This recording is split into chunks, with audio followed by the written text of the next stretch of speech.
It's Dr. Tennant's Verbal Highs. Let's start the show with Lewis Tennant. Here we go. Guests and interviews that you're looking for with creators, innovators, and so much more. For all episodes and further info, verbalhighs.com is the place to go. Welcome to Dr. Tennant's Verbal Highs, a podcast podcasted from Tamaki Makaurau, Auckland, New Zealand, in the central bit. My name is Lewis. I am the host of the show. If you are new here, welcome. If you have been here before, welcome back. I think we're up to episode 124 this week. My chat with Phil Gray, who is from Waikato and from a Waikato media organisation that serves the Waikato community, going by the name of Free FM. But we talk about that handle in the episode in this day and age, sort of still having FM in the name of what the commercial stations now call a radio brand. But Phil and I talk about it more from the perspective of the fact that he has really spearheaded a lot of change around technology and obvious shifts over the past 15 years, especially in how media is consumed, and kind of kept Free FM up to date and on the cutting edge a lot of the time of what's going on in those departments. We have discussions about such things as him embracing the smart speaker very early on in the New Zealand kind of media landscape. Free FM's huge amounts of podcasts. I won't too much of a spoiler, but also Phil's been quite supportive of a bunch of projects of mine. I've only known him for probably 2 or 3 years. We met through the fact that I work at AUT's radio and audio media department as part of the School of Comms, and there's an event that commercial industry puts on called the Power of Audio Summit. And actually, Phil and I had a giggle about this on Saturday when I said the way the event basically works is all of these commercial radio people descend on my building, and they have a big morning of it, and then all of them go home, and then 15 weirdos stick around to listen to the likes of me talk about independent podcasting and Phil talk about Free FM and independent media in Hamilton. But as I say, he's been very, outside of that kind of working relationship, he's been very supportive of a bunch of projects of mine. This show actually airs on Free FM, so it's quite sort of it's a nice little add-on, I think, and having your broadcast, traditional over the airwaves in the weekend, something like that. And so Phil came up for this event that I put on Saturday called the New Zealand Podcasting Summit. And I did a couple of takes to talk about this with this intro, and they just got too long and involved and self-indulgent and also slightly neurotic and kind of Mark Maron-y, if you know Maron's style of introduction. But basically, it was a lot of work. It was a lot of work, and I was kind of overly, actually that's not fair. I wasn't overly. I was pointedly focused on exactly how every aspect of the event should be, from the large things to the minutiae, and I kind of performed pretty much every role involved in getting it to the point of production day. And then of course we had AUT event staff and a good buddy of mine, Mike, on the front desk, and another buddy of mine, Mark, as a master of ceremonies. But the inside scoop on it is that it was kind of a magnus opus of sorts for me in terms of putting that together and then how well it went. But I feel it was kind of slightly unhinged at the same time as well to kind of work to that level. And so there's been a kind of now it's all over, there's a sort of a bit of a hollowness there for the next few days, which I'm sure will pass. But yeah, I'm not sure. I mean, I kind of knew this going in. I knew this going in that if I had to do the first one like that to get it exactly how I thought it should be, and then bring other people in for the next one, as it is annual, and also it is a community and collective event. But yeah, interesting. Last thing on that, in terms of the ferocity and intensity of getting it to that point, is on the day, I was quite, I always wanted to be quite low key about it again, because it's I didn't want to be the public face of it all the way through, even leading up to it. I had to a couple of times. Like I did an interview on B to try and sell some tickets and so on. But my objective on the day was to really look after everyone. But it was a sort of odd mix of keeping my head down, keeping everything turning over. But what was going on internally was I didn't really take in any of the content during the day. And it wasn't because, like, I was overly stressed or under pressure. I think it was a really strange headspace.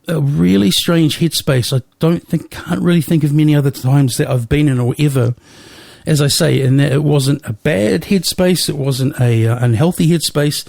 It was just that I couldn't take in most of what was going on in terms of on the stage and the people speaking. So it's good I've got some recordings. I had a friend that told me he burnt out his adrenaline glands from doing so much physical labour as a property developer. I wonder if this would be one of those ones if I kept doing it like this every year, which I won't. Okay, it's all going to be all about having a relaxing weekend, really, and turn over a new leaf next week. Thanks to Phil, a lovely fellow to chat to. Like my show, Verbal Highs podcast on Facebook, Verbal Highs on Twitter. Do all that good stuff on whatever app you're on. Like, subscribe, share. We all know the kind of podcast producer to audience dance now. All of that stuff, the way I see it, is koha for you listening to this wharanui. This is Dr. Tannen's Verbal Highs. Phil, how was your weekend? What did you get up to? Well, I went up to the Big Smoke to this podcasting summit. And how was that? What were the highlights of that?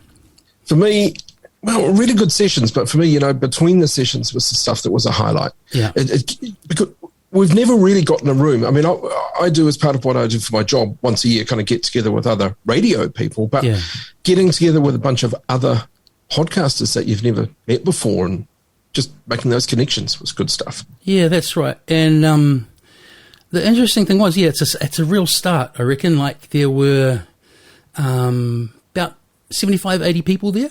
And I mean, we both know that's it's a drop in the pan for how many people must be podcasting in New Zealand, but it's the seeds of something, I reckon. And agreed, like my whole, I guess, kind of cope up before it was that it was about trying to get people together and connecting and getting a sense of community for podcasting in New Zealand, because I mean you work with a whole lot of people who make content, but there's a lot of guys and girls kind of making stuff in their bedroom somewhere down south, and it just will only lead to good things. I think there's already, I've heard of people who have got ideas or who are using someone to try and make the show bigger, and so that's only in the next few days. So wrapped from my end. I couldn't connect because I was in such event mode that I just was kind of semi-frazzled but very focused at the same time.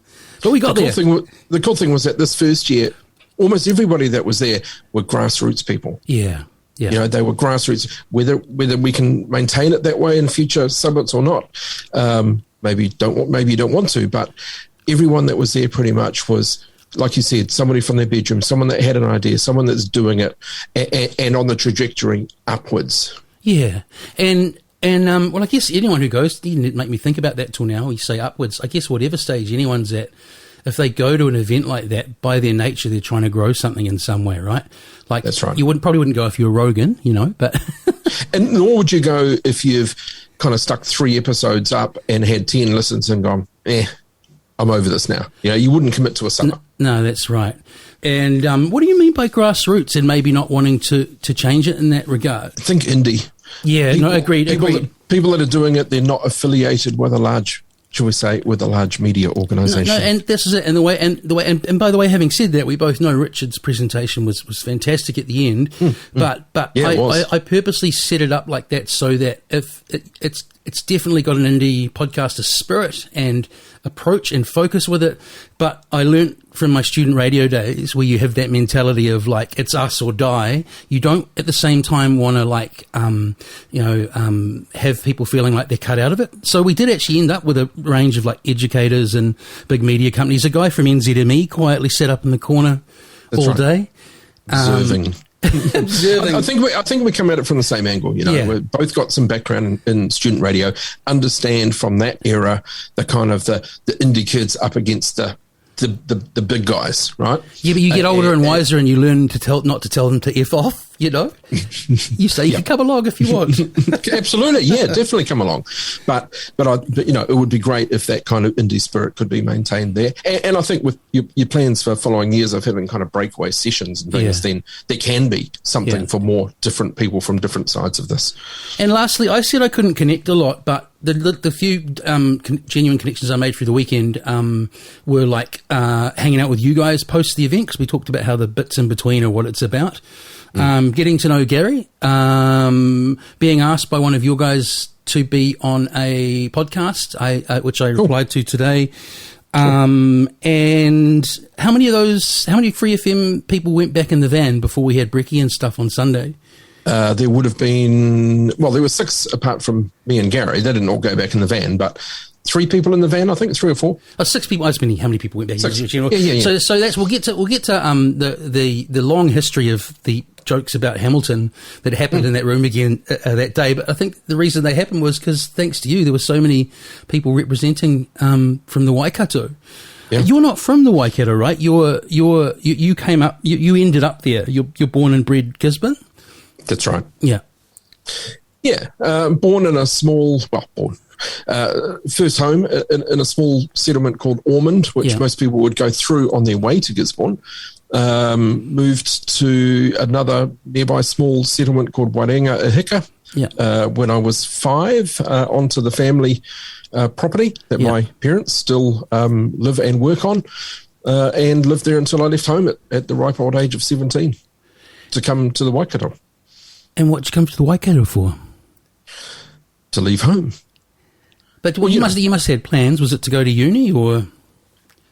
Well, going to uni was the vehicle for the plans, which involved drinking and girls. Yeah, and so like a lot of 17-year-old country boys that leave home at 17. That's right. But what were you? Did you know what you were going to study? What were you good at school? No. Yeah, good at high school up until senior years. Drifted into it. Waikato was the only university that had some sort of career counsellor type person come and talk to us. Yeah. And thought, that's where I go then. Yeah. So that's where I went.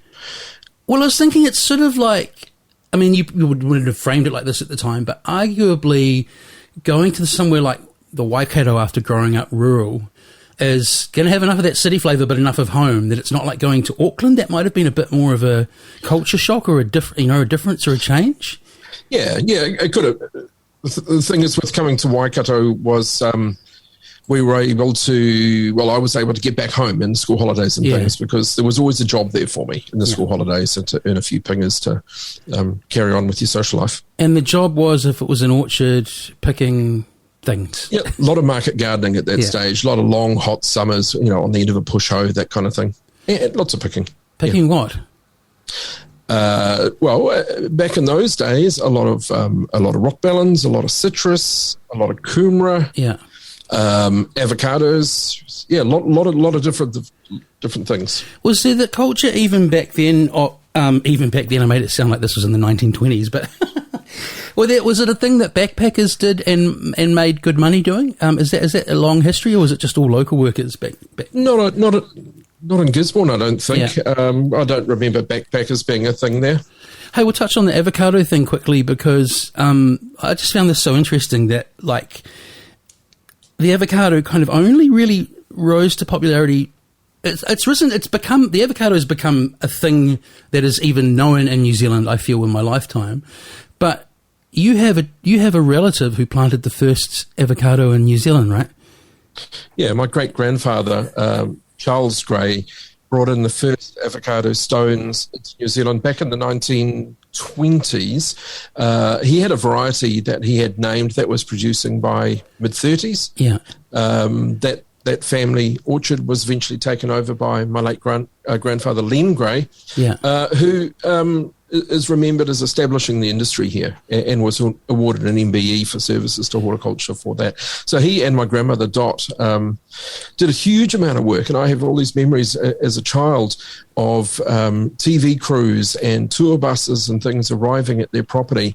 Alison Holst filming a TV episode for her show of my grandmother, literally cutting open an avocado and explaining what it was and what you do with them, because people didn't know. So I'm talking very, very early 70s.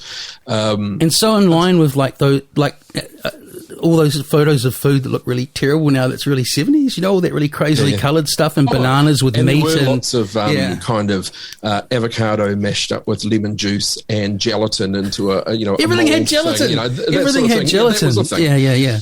Yeah, my grandfather, I remember, the story of him frying avocados. Yeah. They didn't know how at that stage until they were able to travel internationally and go and see plantations in California. So here's what I'm interested in. So you say it happened around the 20s, and then around the 70s, you remember TV crews and stuff showing on up. You talked about him getting being services to the industry and so on. But to me, and this is one childhood memory, I'd never ever seen an avocado till like sometime in the mid-80s, I reckon. My uncle was kind of a health nut, as we used to call him, and he came home from the local markets in Wellington with an avocado, and no one at school, if I bothered to tell them the next day, would have known what it was. So was there avocados being kind of sold in any numbers in New Zealand before that? Were people, because it wasn't really a thing till then, right? Wasn't really a thing. My parents and my grandparents certainly were selling avocados, Auckland, Wellington, into the South Island. Yeah. But prior to the 80s, mainly commercial trade, 60s, like restaurants and stuff, I'd imagine. Through the 60s and 70s, they were doing a lot of travelling, my grandparents, and holding little demonstrations in supermarkets and things. But it would only be selected places, probably only Auckland, I would think, actually. Yeah. But yes, higher end restaurants and things, avocados were still a little bit exotic, weren't they, through into the 80s, late 80s, early 90s. They became a pretty big thing, and then kind of fell out of fashion. And what do you put that down? What do you put that down to? Circle. What do you put that down to? The falling out of fashion? I don't know. I think probably the supply wasn't there. They were considered a very, very expensive or exclusive sort of thing.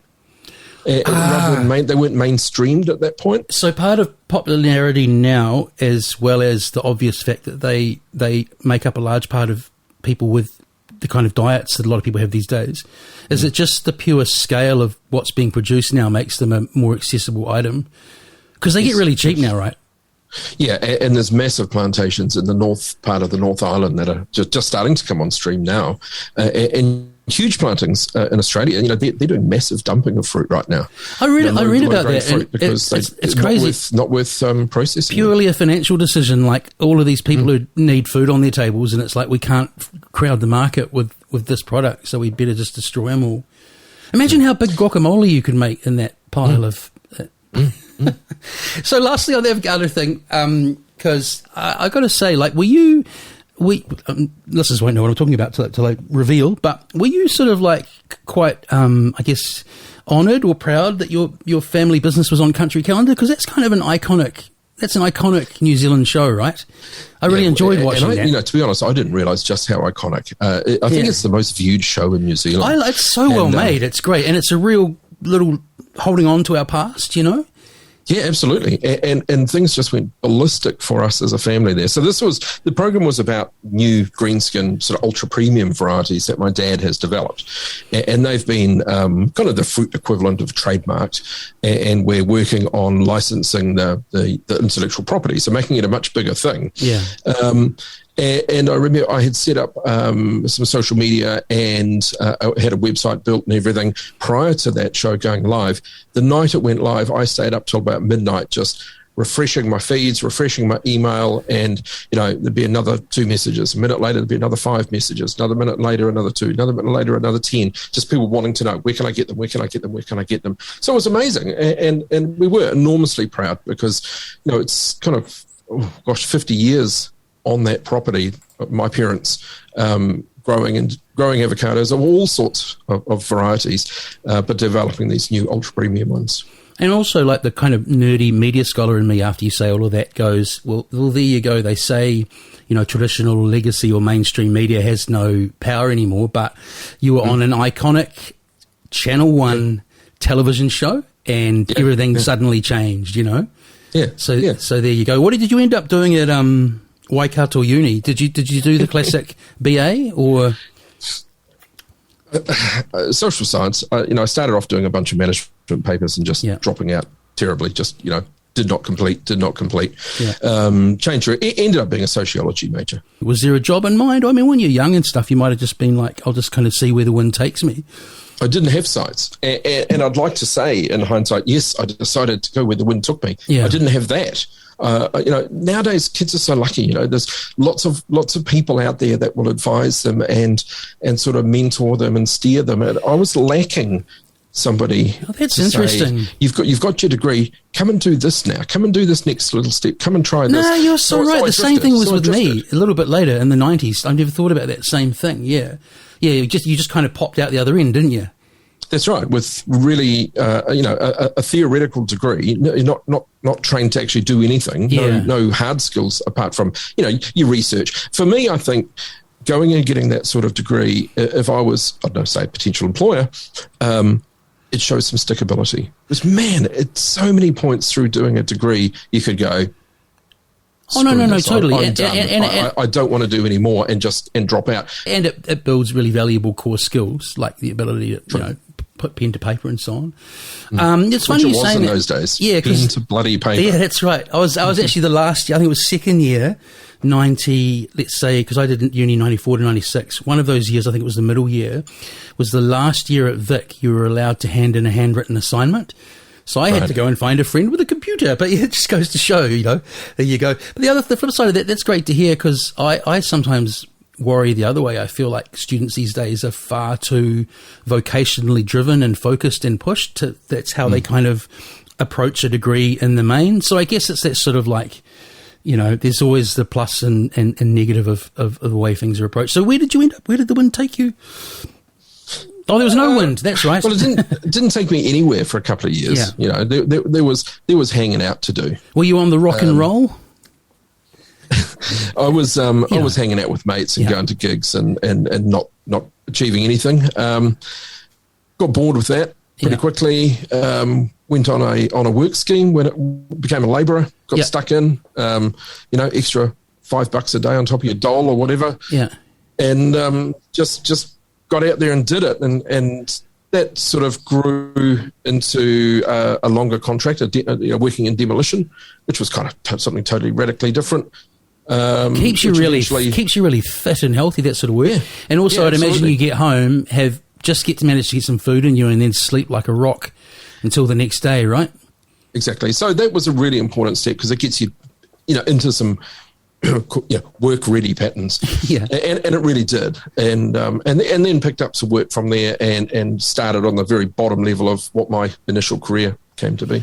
Well, that's what I was trying to get to before. People think, why is this conversation so focused around fucking work? Is because you became a librarian as your kind of first main career path, right?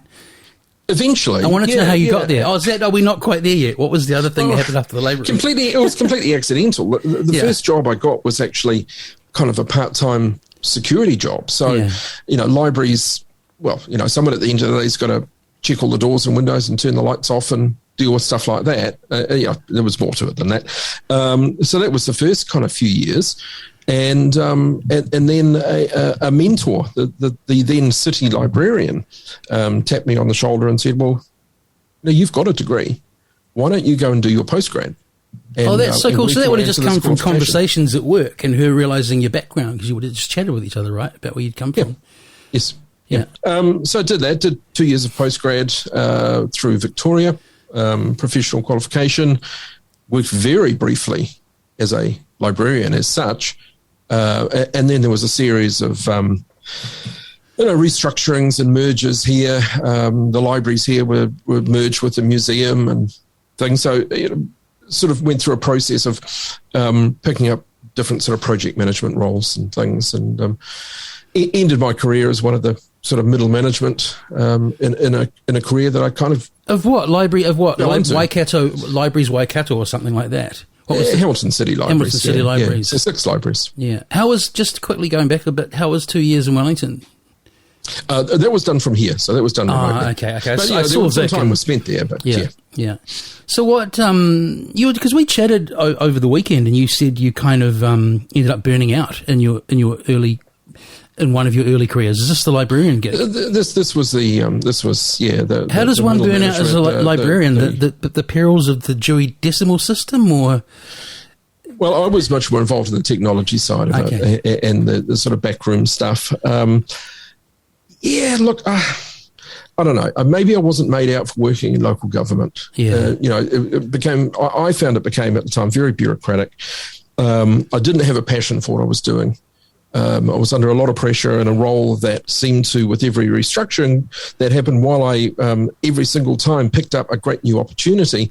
In hindsight, what I picked up was, here's your existing job, and here's these other things that are being added to it as part of this restructuring. And if I was older at the time and wiser, I would have been able to put up my hand and say, this ain't sustainable. I can't do this. I get it. So you were just wearing everything. Somebody that can do it. Yeah. Or you need to realise that you can't put people in this sort of position. So it sort of sounds like Phil's quite capable. Just kind of keep piling more and more stuff on him, and you didn't have the skills at that point in your life to go, no, I can't. Help. Yeah.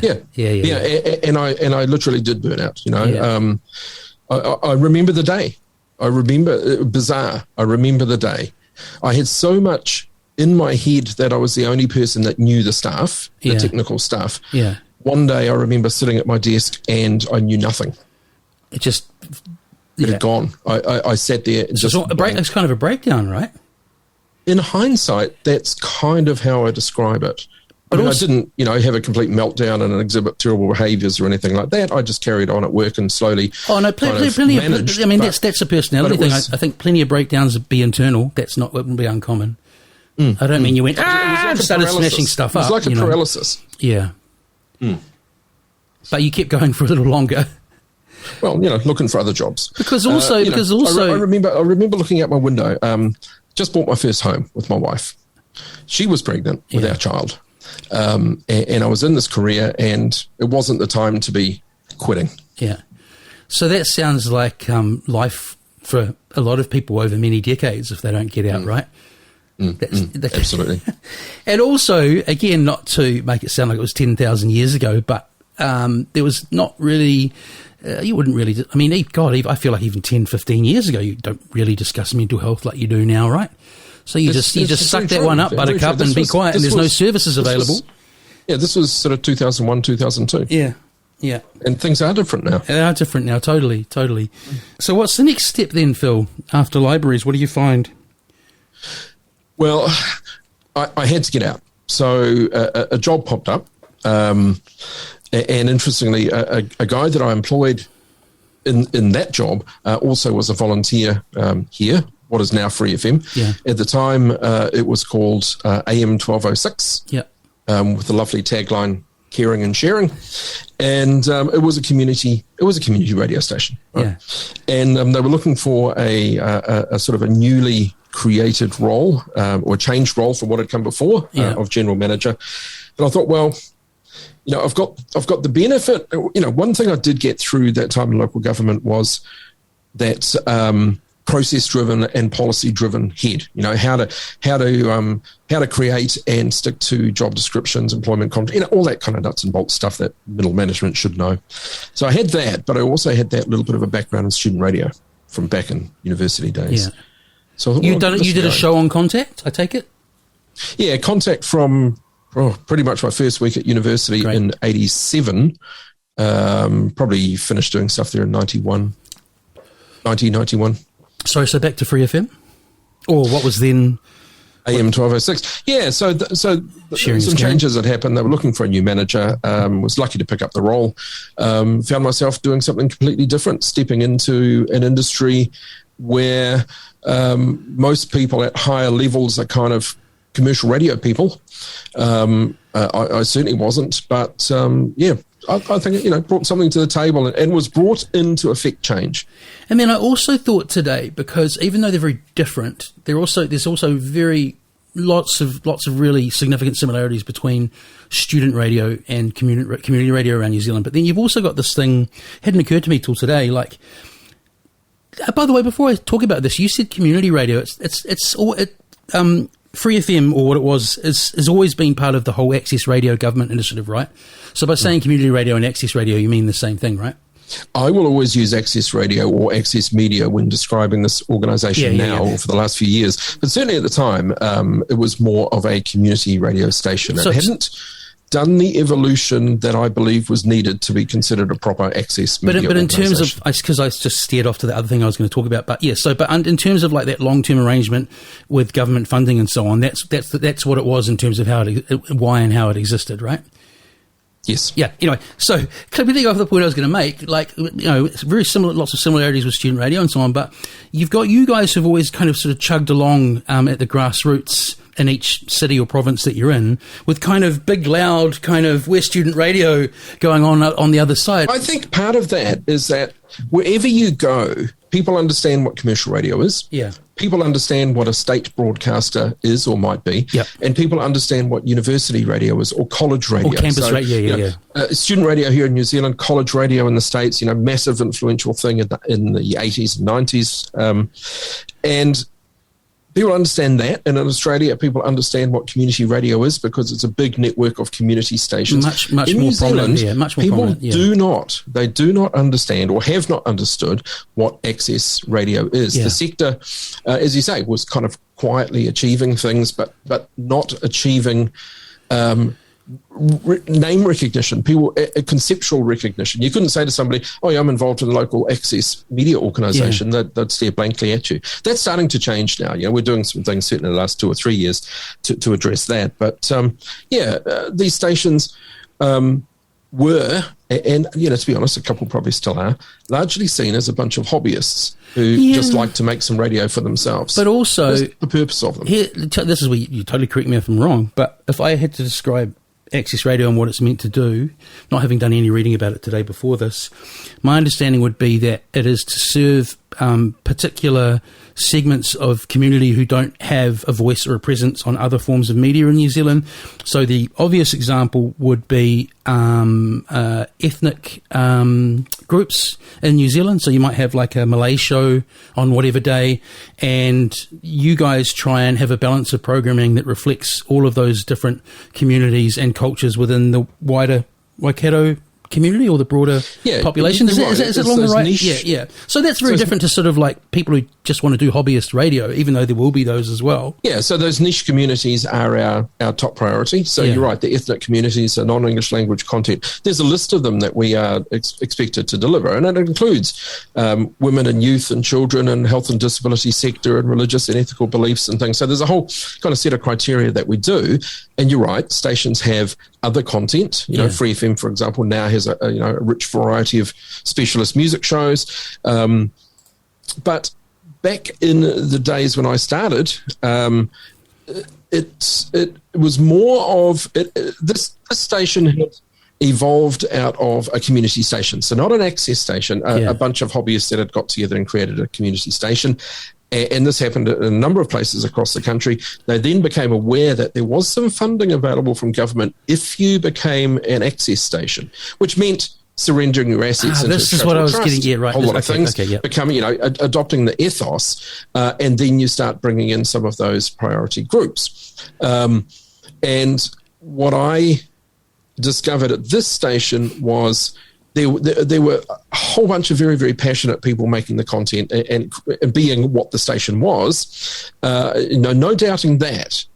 But a large number of those people that were involved at that point were not the people that are the priority for an access station. In my own words, not yours, a bunch of people who wanted to just do radio figured out there was funding, and if you were to be cynical or maybe literal, they got other people involved but didn't really give them the care or attention they deserved. They just kind of got on with making country music radio, or whatever it was. It absolutely was country music radio. This station, when I became manager, had something like 26 hours a week of dedicated specialist country music. Wow, in a country like New Zealand that really does have a lot of country radio, and a run of station playlist that was, Patsy Rigger and Howard Morrison, and so it was not that just that it was. I'm not going to beat up on country music fans, but the type of country music and the type of general station music programming was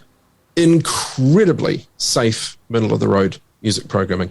And I have very, very strong opinions about what access stations should and shouldn't do. It's not my job to tell each station what they should and shouldn't do. Each one's serving their own community. But I don't believe that an access station should mimic commercial radio in any way, and we certainly shouldn't. I don't believe that the music we play should. I don't believe that we should be safe and middle of the road and conservative. I think we are liberated from the confines of commercialism. So we're not dependent on audience numbers in order to flog ads to people. Our success is measured by hours of the priority content that is delivered through these organisations, or hours of involvement of those communities with us, is a nice way to put it. So if we're not concerned about having every third main grocery shopper aged between 29 and 35 in the suburbs listening to us all day, this is the commercial radio thing. We don't have to do that, and we can't, because the programming is so eclectic that people are going to dip in and out. Then we can do something different, and we can be more progressive musically, and we can be more challenging politically or socially, or diversity of views. So I'm not suggesting any one political view, but I'm suggesting, stuff that might piss people off. Not that we intend to do that, but it's okay. Well, you're not one singular voice, like something like a commercial radio station, one singular honed brand. The whole idea is that you're a range of voices and opinions and so on. So you have to be the polar opposite. What was your first role when you got there? You weren't kind of like head of things like you are now, were you? Yes, I was. I stepped into the general manager role. So ultimately, heading an access station is a bunch of trustees, charitable trust. In most of the access stations, they employ a station manager. My title happens to be general manager, and I think that was intentional. The trust very much respect that split between governance and management. So I was there to review things, to appoint staff, that all sits with me. And a small team of people that help me do that. So basically it's sounding like you wouldn't have been popular with a lot of people early on during this process. Talk about that. How long have you got for anecdotes? No, you're right. And I understand. I do, because there were these passionate broadcasters, and mostly I'm talking country music enthusiasts, not exclusively, and they were dedicated and committed and had an audience. They had strong listenership across the Waikato, right? That sort of stuff taps into a vein. And the station was AM only, so already your listening audience is affected by that. There was no streaming, there was no FM. It was AM only. So it was this century as well. We must add radios that could pick up AM. And those were loyal listeners. And when we started changing the sound of things, the disappointed phone messages started, and then they accelerated, and then they became more inflammatory and abusive. I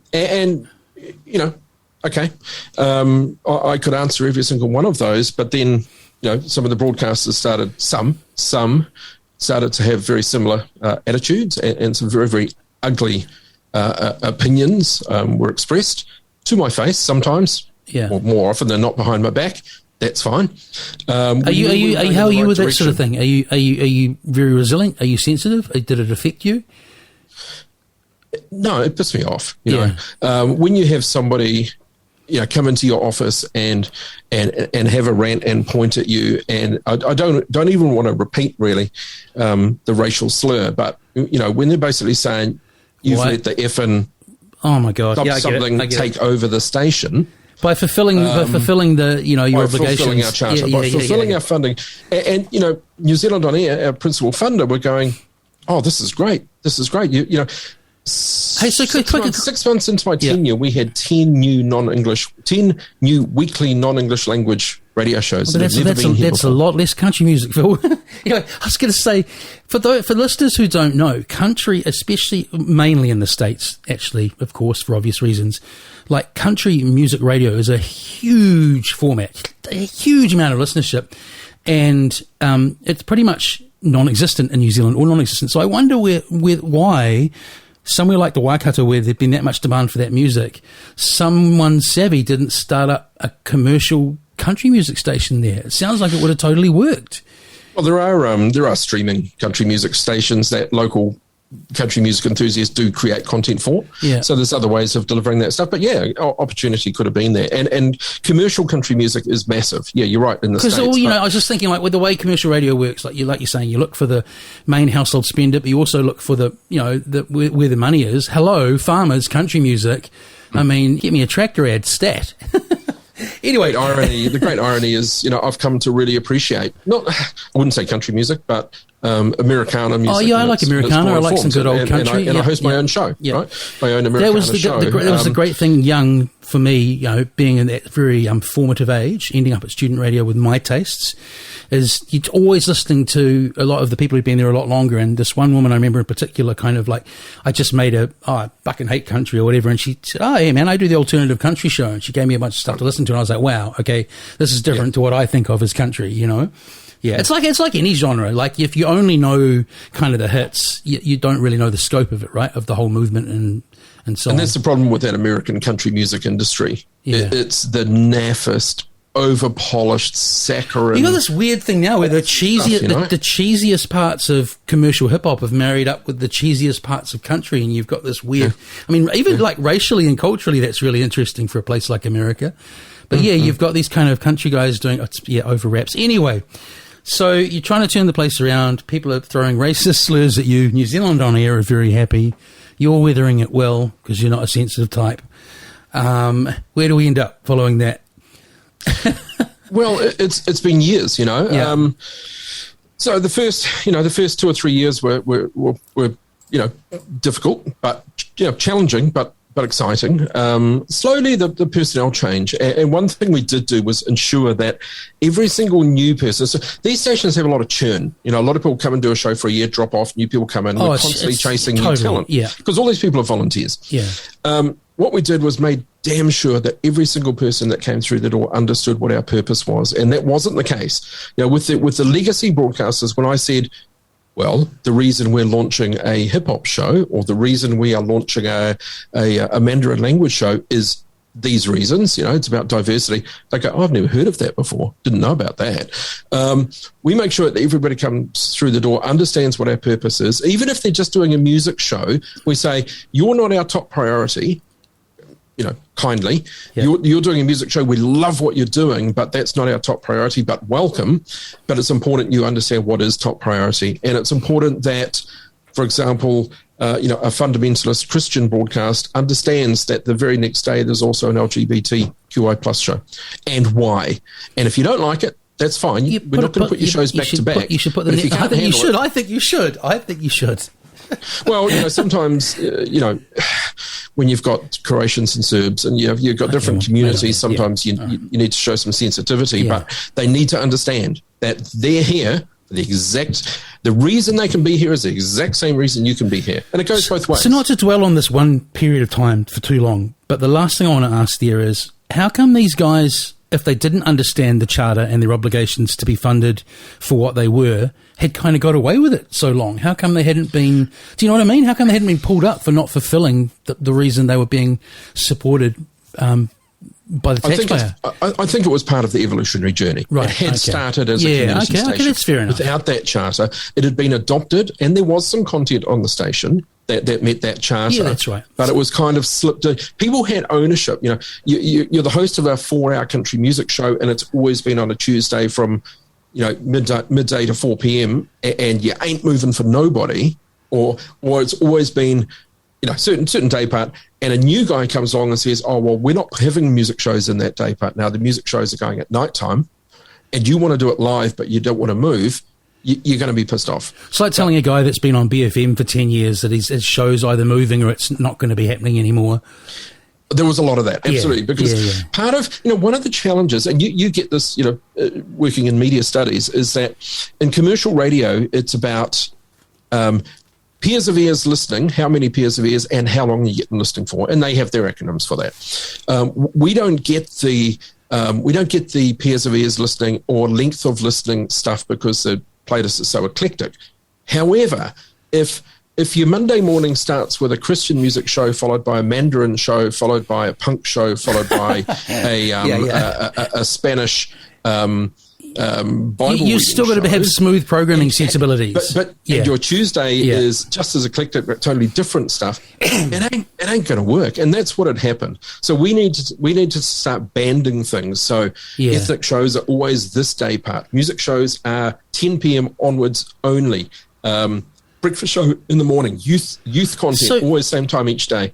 And that was a fairly radical step in terms of going to every single person and saying, sorry, you've got a choice of times, get in quick. Again, sort of breaking that fourth wall. For listeners, this is essentially what Phil's describing is what a very talented program director does best as one part of their role is if they've got whatever their content is on the station, it all fits together nice and smoothly. So I was going to say arguably, but literally for something like an access station or a student radio station, that's a lot more of a dark art, I think, than doing the same for a really defined radio brand with a really defined audience where everything's quite similar anyway to begin with, right? Yeah. Yes, absolutely.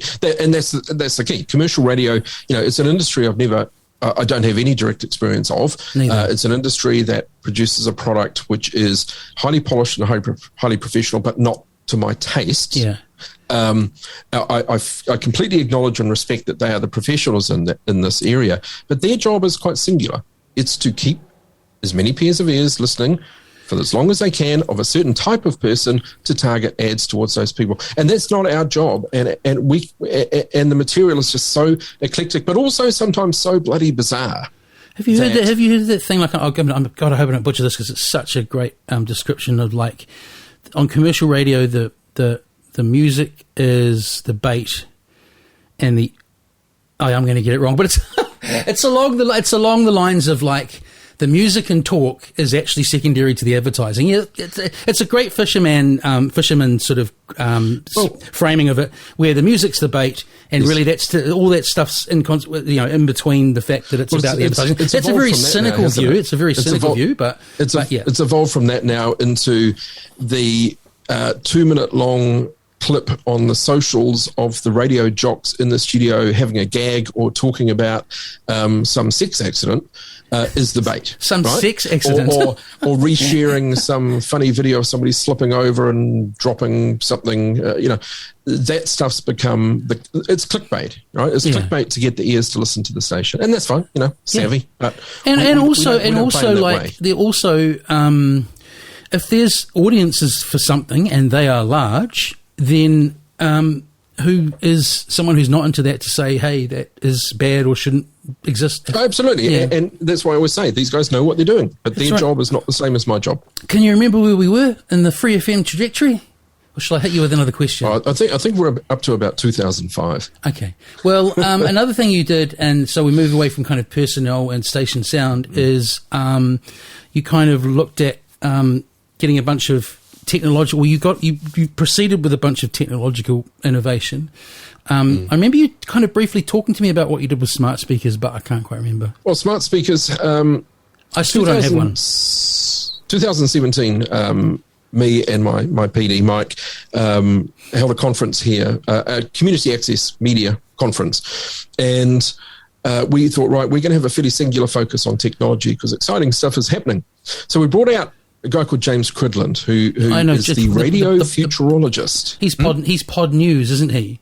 That's right. We flew him out, and he was our keynote speaker, and he flashed up a slide of smart speakers of our Amazon Echo unit. What people would refer to it as an Alexa. and said, "Oh, smart speakers. Who know? Who's got experience with these?" And not a single one of us had. What year is this? Heard of them. What year is this? 2017. Right, wow. Okay. Yep. Hadn't heard of them. They weren't available here.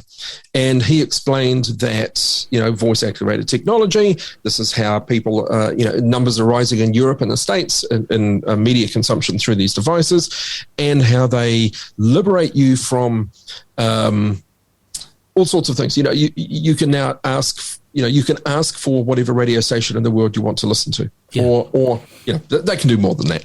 And I thought, shit, that's interesting. So I immediately went, where do I get one? And it was a little while until I could get one. I probably bought one of the first ones in the city, and then thought, right, well, if I've got one and I've started using it, other people will be, and the numbers, the overseas trend was massive uptake of these things, and I was keeping abreast of that growth. And I thought, well, we need to be accessible via these things, and we need to be promoting ourselves. So radio stations say, keep it locked, 91 FM. It's all about recognition of how you listen and how you listen, and that traditionally is your FM frequency, your call sign. Yeah. Shit's changing. Yeah, it's about where's your live stream. And now it's about how do you initiate a listening session on a voice activated personal assistant, aka Alexa or Google Home Hub or whatever it is. So that needs to become part of a station's branding. So you don't just say you're with Kiwi FM 89.8. Keep it locked. You need to be telling people, reminding them how you reinitiate that listening via one of these devices. So Free FM, because free is easily misheard as 3, and because Free FM is a name that is used in markets all across the world, of course, it wasn't naturally or natively something that these devices could, you couldn't say play Free FM Hamilton and it would play us. Some stations are really lucky. They have a name which is unusual enough or distinct enough that these devices will pick it up. Yeah. So by 2018, 2019 maybe, I had found some people that could write us what's called an Alexa skill, which then becomes like an app store. Alexa has a store where you download skills to allow on your phone to allow your Alexa devices to be able to do added value things. So we had an Alexa skill developed and promoted that, and became, I believe, the second New Zealand radio station after RNZ to be available on Alexa devices. And have you always been like an early adopter of, I don't mean with work or whatever, but in general, have you always been like this, kind of like the first guy with the big phone or the whatever device? Or and being able to do that usually means having some cash to do it. Am I? No. I'm excited by new things. Like I'm super excited about the EV revolution, right? I'm a petrol head through and through. Yeah. And I'm surrounded by mates who are, pissed off at what's happening with, and probably the budget, don't believe in all this EV stuff and will reshare all these climate change is a scam. Misinformation posts. That far? Climate change is not real. Not so much that, but just some of them might listen to this, Phil. Anyway, it's all about muscle cars. It's all about whatever. EVs are exciting, man. I mean, I've been obsessed with cars since I was a kid. Well, if you're into cars, you're into often into speed, not always, and the way some of those Teslas take off. I mean, how can amazing. you not? Amazing. Life drove a Tesla, blew my mind. Yeah. Wow. So you're going to say follow on? You forgot, didn't you? I forgot. We were talking about. I think I took you off track there. Adopting technology. Yeah. Well. Through work, yes. So my previous career was largely based in technology. This job, started here, and it was an AM only station. Within a few months, launched a low power FM to supplement that. Then started lobbying to get a full power FM frequency, which we've held for 10 years this year, and was part of a 3-station project to get into live streaming and time-shifted delivery. So what we now know as podcasting. Just to cap that off, radio is one of those industries, so I'm just moving my roadcast slightly.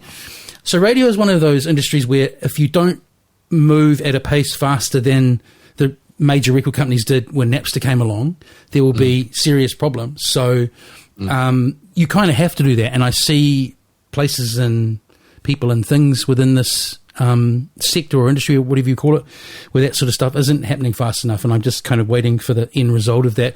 But yeah, it's interesting, you look at, like, again, commercial radio, and you're talking about call signs and so on. That's the whole, like, nothing's really called FM now, is it? It's called, they're radio brands, they're not radio stations. That's right. Yeah. But yeah, it's one of those, I believe, and then, totally preaching to the choir here, you got to make those changes, or one day it's just all going to suddenly, the bottom's really going to fall out of it really quickly. Absolutely. Absolutely. Yeah. Even though we need to be promoting all those ways that you're available. I'm a big believer in, you've got to put your content where people go to listen to content. Yeah. So, me, I'm in my 50s. I don't own a radio, but I own 6 or 7 voice activated, internet connected media delivery devices. Yeah, we're both completely. I mean, the reason we're talking is because of radio and broadcasting and audio content, and I haven't had owned a tuner for years either. I got one. I wanted to get one just romantically. I thought it'd be nice just to tune into the wireless every now and again. And I brought one off Trade Me, and he sold me a broken one. But anyway, so the point was, I did try about 2 years ago, and then it's gone back to it's just easier to chuck it online. Look, let's get a bit more indulgent now, Phil, in terms of your interests. You present a show that has quite a large listenership. That's kind of about a very particular era and style of music, right? Talk a little bit about the 60s garage punk, garage rock, the retrospect 60s garage punk show. But I want to read the blurb to everyone. Obscure 60s garage punk, garage rock, proto punk, freak beat and psychedelia, 1960s US and Canadian rarities, UK, French and Italian freak beat, Yugo beat, group sounds and way cool 60s garage sounds from all parts of the planet. The first thing I thought is this is kind of like a kind of combination of a world music show and a kind of someone really really interesting era of pop culture, right? It's because, like, I would expect the show to be mainly American content, so it's actually you are hunting down stuff from all sorts of locations on the planet from that era. It started out as an American music show primarily, because garage rock's an American, or garage punk is an American phenomena. Yeah. And anybody not familiar with it, essentially, big story short, Beatles invasion and the British invasion that followed. Suddenly, suburban American kids, the Beatles went on Ed Sullivan. Suburban American kids wanted to form a band. They all wanted to be the Beatles. So they went into their suburban mom and pops garages and formed bands. And at that stage, there wasn't a nationwide record industry. You went to your local radio station and you might have a song played. What happened is these bands would go to their local record shop, and some of these record shops would have a room out the back where you could play and cut, a record cutting lathe. Yeah. And you could cut an acetate, or you could pay to have 100 copies of your 45 pressed and released. And some of these bands became known and toured and, became relatively well known. But thousands of them release one record or no records, and it's the ultimate sort of crate digger's it's delight. Like tracking down these obscurities and you totally reminded me of what the funk and soul guys do, and a lot of people have done around a lot of African music in the last 10 years and so on. That kind of like hunting. That's another passion. Yeah. Yeah. Oh, really? Yeah. Yeah. I had a guy before you go on. I had a guy, Chris Holmes, on, who has taken kind of what you're doing to the extreme in that. His thing's old funk and soul mainly, and he's actually ended up living in Texas in the last few years. His life is hunting dusty 7 inches. Anyway, so go on. So very much an American phenomenon, but over time with the show, and the show's been going for a number of years, I became more and more aware of similar things happening in other parts of the world. So it spread into Latin America.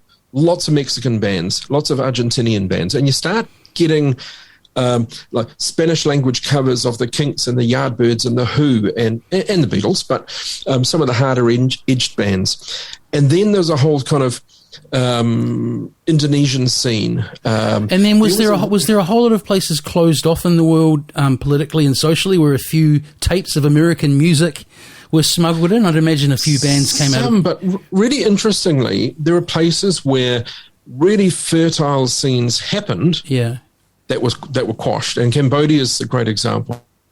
There was a really cool fuzz rock psychedelia scene there until the Khmer Rouge rose. Amazing. And all of those musicians were disappeared. And some of that music's been discovered, and some of it has been misattributed because there weren't records of who the bands were. But some super cool stuff. There's this guy called Yol Olarang, does a song called Cyclo, like cycle, among others. And it's cool stuff. Japan is an area that of garage rock and garage punk. Japan's always doing a great version of every scene, right? Well, what happened there is they had this scene called Eleki, which is a Japanese version of electric, and they were instrumental bands like the Shadows, right? So twangy guitars, coordinated dance steps, instrumental music, the Ventures, surf music, that sort of thing, but very tame, very safe. Yeah. The Beatles go over and play at the Budokan in 65, and suddenly, all the musos went and saw them. And there was a live TV broadcast where the lead singer, the lead guitarist of one of these Eleki bands was being interviewed. And what had happened is these Eleki bands suddenly wanted to become beat bands. So they wanted to be rock and roll bands with a singer. So having this interview, and they're musing on the difficulty that the Japanese musicians and audiences and radio hosts had in saying rock and roll. Right. Simple, practical consideration. Yeah. And on the spur of the moment, they said, we need a new name for this music, and they decided to call it Gurupu Soundza for group sounds. So that became their name for beat music. And amazing Japanese bands covering the Beatles, but also the Kinks and the Who and the Yardbirds and the Animals. So just coming back to what we started off with that, the show, you started off, it had a very much an American focus, and then you discovered all of this stuff, I'm guessing, because the internet exists now. Oh, absolutely. Yeah, absolutely. I mean, I do not have boxes and boxes of records. Yeah. Right? I have some CD compilations and things, but it's all file. No, not so much that. I'm meaning that how your horizons were broadened. Like, arguably, if you'd just been sourcing stuff on the ground, I'm guessing it's because you got into the music in general, and then, so as I say, kind of, you just got into a more kind of global, I know world music can sound a bit naff, but that kind of approach to the show, because of the amazing stuff you were finding, I'm guessing, on forums of people into the music. And do you share stuff with guys around the world?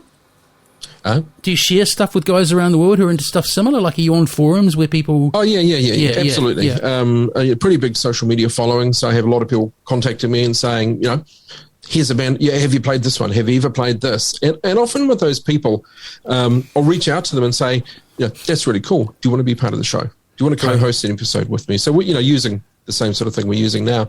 Had a few episodes with people around the world because I was thinking another thing that's in similar with very similar setups and other styles of music and scenes, like you might get someone like, I don't know, a Giles Peterson or someone who plays a soul record that did F all of nothing back in the day, but it's rediscovered, and then that artist finds a new prominence. Have you kind of heard from any of the artists that you've played or been in contact with any of them?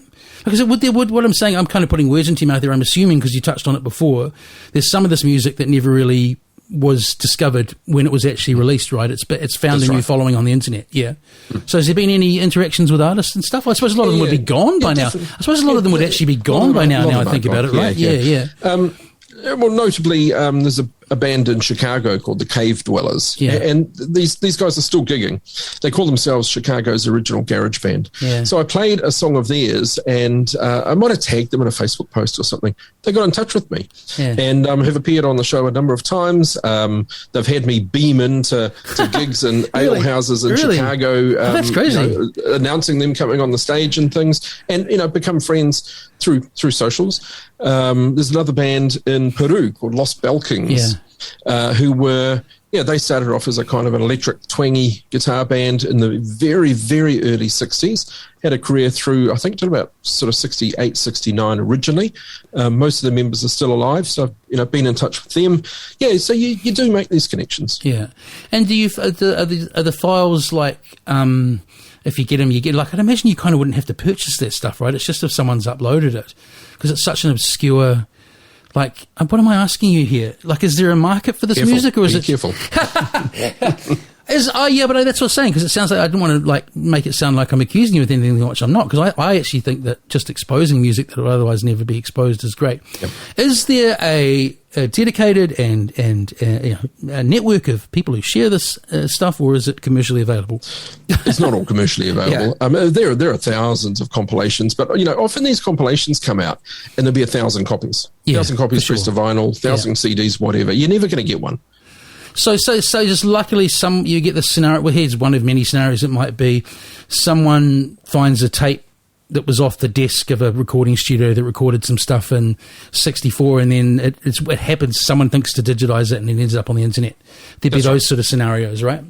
It's very interesting, man. And does it take a lot of? I'd imagine that this sounds like one of those things that quite a lot of time overall must go into each episode for you to source the sort of stuff that you're playing. I can get an episode out in a couple of hours. So it's an hour-long show every week. I think in 520 episodes, I've probably missed half a dozen in terms of regularity. I had to repeat something. Right. I have the process pretty good. All the files are digitized, so it's just a matter of... Oh, no, I meant the sourcing and the listening beforehand and the deciding what to play. That can be really time-consuming for these kind of shows. It can be. If you really care about crafting a show so each episode has its point of difference, a little bit longer. Yeah. I take it pretty randomly, but a show will either be 60s garage punk, proto-punk. Occasionally I'll push the barrow out and just find some really weird kind of psychedelic stuff. But, it's very much limited to really 1964, more so 65, to 1970 at the outside. Although, a lot of the really cool stuff in a lot of these countries happened a little bit later, like the African music. African music in the early 70s sounded like Hendrix in 67. Yeah. This is delay. And New Zealand as well. It was a bit like that. So last wee thing on that, we know, wider culture knows punk is something that happened from late 70s onwards, but I'm guessing that punk was a word attached to this afterwards, because it's basically DIY music made by people. Yeah. Absolutely, was applied afterwards. I implore you to go on YouTube and search for Phil Gray Origins of Punk. You sent me a link to it recently. Yeah. It's a Pecha Kucha that I did a few years ago. A joke. I mean, it was just having a bit of a laugh, but it was my quest to find the absolute definitive origin of punk music. And we started with modern day punk. We went back to the Stones and the Pistols. We went back to CBGBs. We went back to Iggy's earlier bands, or MC5 and Stooges and things, and slowly worked our way back through a whole lot of things. Massive amount of omissions. That's a lot for... Isn't a Pecha Kucha like 7 minutes or something? That's right. Yeah, a certain number of slides. I had to talk fast. There were massive omissions. There were bands that I loved that just simply didn't make the cut. But got back to, I'm going to call it, this recording session, this EP by this band is the origin of punk. You can fight me about it. I think you got to give me a little bit of stretch here. I think the reason I hadn't watched that yet is you messaged me that after I'd had a few tequilas and beers. I think you messaged me that while we were sitting down on Vulcan Lane on Saturday. I wouldn't remember that till you told me now. Did I? That's a great answer. You definitely sent it to me over the weekend. Oh, that was good. That let me off the hook, that one. Right. So just a few things in closing. Something it's just quite funny. You might have sent it to me somewhere in notes when we thought, what should we chat about today? In that room on Saturday, because as we talked about at the beginning, there were a number of you from the Waikato. When someone said they're from Hamilton, Alan, who was frickin' great, our stand-up comedian, got everyone to know each other. He hasn't even, he's not even lived here that long relatively, but he's still, everyone knows as soon as Hamilton said, especially in a stand-up comedian setting, it's like, buddy, Hamilton. What's it about? I feel like one or two. This is how I feel like it originated. I have no idea. I feel like it was a joke. This is sort of a hazy memory as well. I feel like it's a joke that some stand-up comedian in New Zealand started making in the 90s that sort of caught on. There was sort of like something about Hamilton being the capital of venereal disease or something like that. Does that ring a bell? And that came out of health department stats, that particular was actually serious. Beating up on Hamilton, that means people having a good time. Was it an amazing, dynamic, interesting city when I moved here? No, probably not. Yeah. I mean, there was cool stuff happening, and but you needed to dig to find it. Yeah. Is it the same city now? No, of course not. Yeah. it's a city that's growing quickly, and that's so different to living in a place where things aren't going so well for the city. So there's always new stuff happening. Yeah. And I don't regret settling here, and I don't regret staying here. One makes one's decisions, right? And when I came out of university or first got into working, could have gone somewhere more exciting, but the downside to that is, what if you want to get a house? What if you want to, there's certain things that you want to get ahead with in life? Also, like, I actually, what I was trying to say is, I don't think it's based in anything. I think it's like, I don't know if you remember this, but Mikey Havoc and then newsboy Jeremy Wells did that thing about Gore, and that became another New Zealand joke, like Gore and Hamilton. So I don't think either are actually really based in anything that substantive or whatever. I think the only thing is it's close to Auckland, but it's not Auckland, so therefore let's take the piss out of it. Yeah. Whereas the counterpoint to that is it's close to Auckland, but it's not Auckland. Awesome. Totally. And also we can shoot up to Auckland and do stuff and head back home or stay the night. Or come up like I did the other day. Head up, stay in a hotel in Queen Street, have a great night out, catch up with friends, shoot back the next day. Hey, now before we let you go, that was, and I said this to you, I said that's a pretty serious car, because I know you like muscle cars. So what was that car you pulled up in when you were leaving? That's a Corvette, Chevrolet Corvette. What year was that Corvette? Very much 2008. Would there be many of those in New Zealand? No, not many. I just brought that one in from the States. Do you have? Are you a man with many cars, or I'm a man with some cars? Okay. Great. Never too many. It's my thing. I've always loved cars. I love muscle cars too. Yeah, there's sort of that thing where like you realise you really are a boy at heart. Yeah, but I'm a guy that loves all sorts of cars. And not many years ago, in the last 5 years, I've owned everything. A smart car. Yeah. Bought a smart car on a whim, loved it. Yeah. Bought an old MG on a whim, loved it.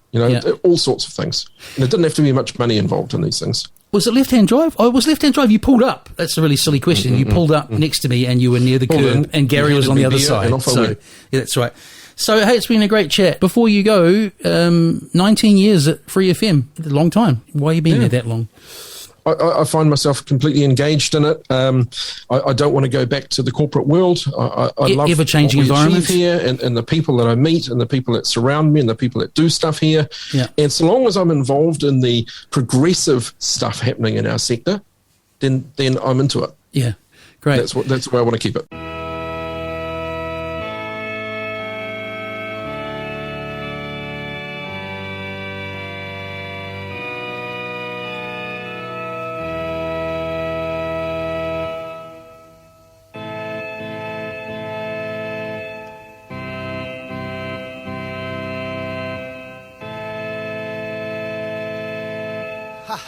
Call me, baby. Call me. But don't forget, baby, I hate you.